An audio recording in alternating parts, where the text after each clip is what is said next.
I'm Jeff Schwartz, and this is our May 2025 Schwartz Performance Shop Update video. We got a lot of cool stuff going on this month. Let's go check it out. Assembly and wiring is continuing on this Challenger project. This one's got a Hellcat Redeye engine and a T56 Magnum 6-speed manual. This is going to be a really fun car to drive.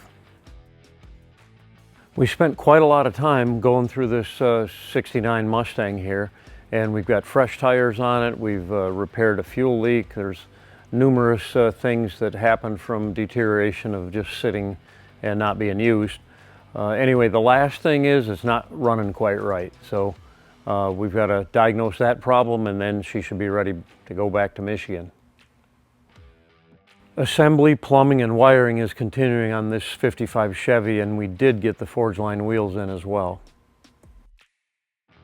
We have a couple of things that we're working on the interior of this car. There was a couple extra gauges the customer wanted to add to the lower dash panel, so we pulled that off, cut the holes for the gauges, and now that's got to be wrapped by our upholstery shop with the leather materials. And then there was another panel that needed to be made for the dash, kind of an accent panel, and that also needs to get leather wrapped. So we're working on those couple of things, and then we do have an appointment for this to be dyno tuned one more time. The injectors have been flowed and cleaned, and hopefully we can shed some light on what the issue is here. This nearly 800 horsepower 78 Mercedes 450 SLC is real close to the finish line. We've made some modifications to the parking brake system to try to get more leverage to hold the car tighter, and we've got to double check that, and then it'll be ready to go to the customer. The intended purpose of this car is mainly a street car, but also a track capable car, and we've got that cool removable cover that covers up the receiver hitch on the back, and so the customer can haul his race tires to the track and so forth. And check out this engine.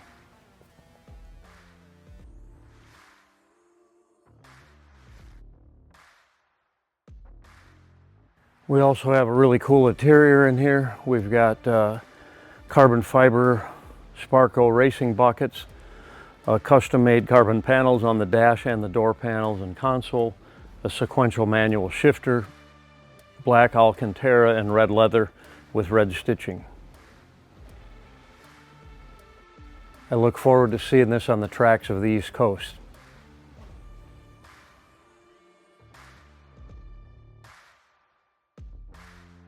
This is the 69 Chevelle that's been floating around the shop for a while. It was put on hold for a little while the owner could catch up with the progress on it.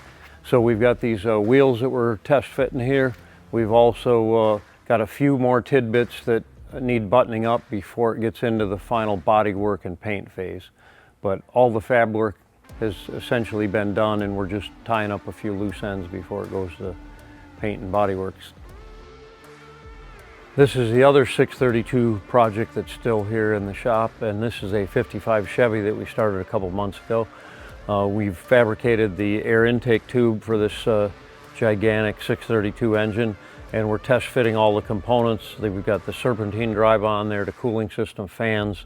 We've been working on reservoirs for the brake master cylinders as well as the clutch master. We've got the steering connected as well, and once we're done fitting all these components, then we'll be working on the final bodywork and paint stuff. We've completed most of the rust repair on this 58 Ford pickup truck. We've replaced sections of the floor pan and all this step area of the truck that typically rusts out. That's all been refurbished with new metal and new fabricated pieces. You can see we got some primer on here to protect the bare metal, and it's pretty much ready to get mounted onto the chassis now. We've made a good amount of progress on this 66 Corvette Convertible project as well. We've fabricated a nice free-flowing set of large diameter tube equal length headers with merge collectors, and we've got a flex joint in there. The owner wanted side pipes, so we've got some mufflers that we fabricated nice free-flowing straight-through mufflers. There's actually two of them welded together underneath that side pipe cover, and we've got a 3-inch outlet on that, and those should flow really good numbers, unlike most factory reproduction side pipes and so forth. So that's what the owner wanted. We modified the chassis to be able to get the drive shaft out under the car without having to take the interior out of it. And we're moving forward with getting this thing finalized so we can drive it this summer. This is the all-wheel drive Hellcat powered Challenger that we're working on, and the engineering department has scanned all the components previously, and now they're finalizing the design of the chassis, and then we'll be going forward with manufacturing that in the real near future here. This is my friend Herschel's 1970 AMX. We built a one-off chassis for this car several years ago in our Woodstock location and installed a 392 Hemi and mini tubbed it and shipped it to him with just the chassis and engine installed in the car. So he went ahead and had some work done down there, and a few things weren't done correctly and it didn't drive quite right for him. So I happened to be down in Texas last month for looking for project cars for customers and attending MotoGP, and I stopped by, and we needed to get the car back here to correct some things that weren't done correctly at another shop. So essentially we are redoing the universal joints that they had set up there for the steering shaft, with one joint on the column and one joint on the rack. The shop had put a bunch of U-joints in there unnecessarily, and we're going to fix that so he's got nice tight steering. He had some BMW seats that he wanted installed in there, with some power features, so we have fitted those, and those will be getting wired up pretty soon. And then generally we're just going through the car, nut and bolting it, and making sure everything is working properly. So this will be getting back to him in a couple of weeks, and he'll be able to enjoy it this summer. This is the 68 Firebird project that's getting the Tesla all-wheel drive powertrain. Engineering has scanned all the components some time back and is working on the design of the chassis, and that's where we're at on it, and we hope to be building that chassis in the real near future. And this is the Hellcat powered Corvette shop car that we're working on. I have to fabricate a panel for the instrument cluster. Basically, we are putting a Holley touchscreen dash in it, and I need to determine where we're going to put it and how we're going to mount it. And if I have time, I'll fabricate the piece myself to mount that into the dash. We are going to put a roll cage in there, and I was thinking of not doing it for the weight that we would have to add, because most of the stuff we'll be doing is autocross, but occasionally I'm going to take this out on the big track, so I'd rather be safe than sorry. So the next phase is going to be putting the cage in there. We still have to fabricate the filler neck. We've got the components to do that now. So we'll be fabricating the filler neck for the fuel tank and finalizing some of the safety equipment, and then it'll get taken apart for powder coating of the chassis, and then we'll do the final assembly on it. So hope to have this on the road before the summer is over, and hit at least a couple of events here this year. At Schwartz Performance, we try always to continuously improve our product, and our product has been pretty solid from the get-go, and we didn't really need to do much to it to improve it. However, this is our latest Chevelle chassis, and one thing that we've done to this is we've gone to a rectangle tube for the steering rack cross member, and the purpose of that is just for ease of manufacturing.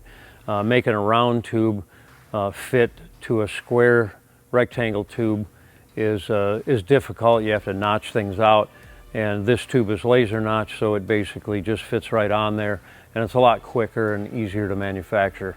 So that's one of the changes we made. We also have a cross member with multiple adjustments here for cross member location, And we first did this on our Tri-5 chassis, and now we've added this to the Chevelle chassis as well. So it's very similar to the previous version, but we've added these two updates to it, and I'm sure you'll all continue to like our product. So this is a new project that just arrived recently. It's a 1957 Ford. We found this car out in Colorado. I drove across the entire state of Texas a couple times looking at 57 Fords for this project, and I came up empty-handed. I actually found one car that was suitable, but the owner was trying to sell me a couple of Fairlanes that he had for sale, and he did not want to sell me the custom that he had for sale. And my particular customer wanted a custom or a custom 300, not a Fairlane. Fun fact that I didn't know was the Fairlane was 5 inches longer in the rear trunk area. It had a different trunk lid that was much longer, and the tail of the car was longer. The wheelbase was also 1 inch longer. So it was a much longer, larger car, whereas the Custom and the Custom 300 was a little bit more compact and, in my opinion, a better looking car. It also had less chrome trim on it. It had just a simple band that goes down the side of the quarter panel, and the Fairlane had this big gaudy thing that went down the front fender and down the door, plus some stuff on the rear quarter that was much larger than this. So this should be a really cool car. It will get most likely painted black, and it'll have black original equipment looking wheels, probably 18-inch diameter, and we're going to do a 295 tire on this on the back and a 265 in the front. So it'll be kind of the typical sleeper look car, you know, black with black interior, and I've seen other 57 Fords done in a similar fashion. However, this one is getting a 611 horsepower 7.3 Godzilla, and we're going to dress it to look like the old 390 dual quad, and I'm hopeful the owner decides to do a 6-speed manual trans. I think it would look nothing better than just a shifter coming out of the floor with a white shifter ball on the top and that traditional sleeper look. Anyway, we're well underway on this. We have media blasted the outside, and we are working on repairing floor pans. It's a really good example. There was just a little rust at the bottom fender and a little bit in the floor pans, and by and large a pretty solid car. This is my 77 Chevy Shorty van project. We call it the Moto van because my plans are, when it's done, I'll be transporting vintage motocross bikes around to local car shows and so forth. Incidentally, the mechanicals of this have been all refurbished by my friend Pete at Lake Barrington Motorsports, and we've put a 383 small block in there and a 700 R4 auto trans that I had lying around from Justina's Camaro, and we've gone through the suspension and brakes. Right now I've epoxy primed the entire exterior of the car. This was also media blasted.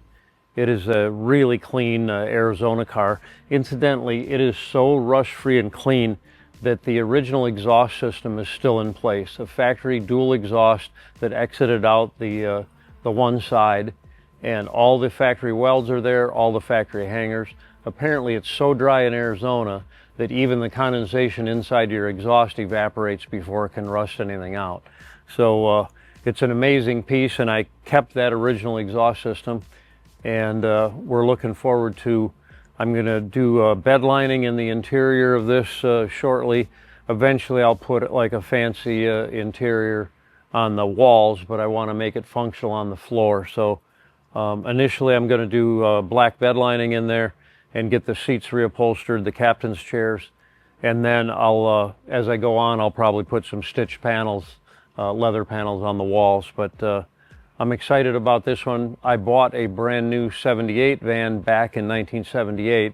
It was essentially the identical van, except it had much larger bumpers that they used all the way through 1995. And the 77 had a much nicer looking, more petite bumper.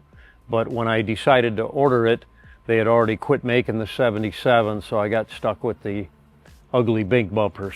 So anyway, my original one was blue. This one's going to get painted blue as well. I showed you a 53 Cadillac Eldorado Seville last month, and this is the completed chassis for that 53 Cadillac Eldorado Seville. It's kind of ginormous.